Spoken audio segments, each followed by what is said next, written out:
যদি কোনো ব্যক্তির আয়ু রেখা থেকে কোনো রেখা এইভাবে বেরোয়,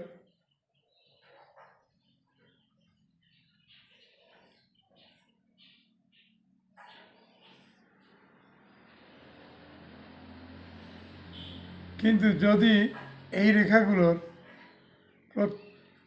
প্রত্যেকটা রেখার মাথায় এইভাবে দাগ থাকে, তাহলে সেই ব্যক্তির ভাগ্য সেই বয়সে, অর্থাৎ প্রথম বয়স, দ্বিতীয় বয়স, তৃতীয় বয়স, সেই বয়সে অনেকটা এগিয়ে গিয়ে আবার ভেঙে চুরে পড়বে হুড়মুড় করে, আবার ভেঙে চুরে পড়বে হুড়মুড় করে।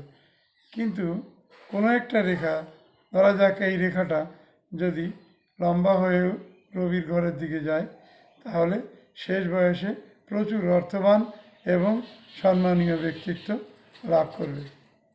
ধন্যবাদ বন্ধুরা। লাইক, সাবস্ক্রাইব, কমেন্ট, শেয়ার করো।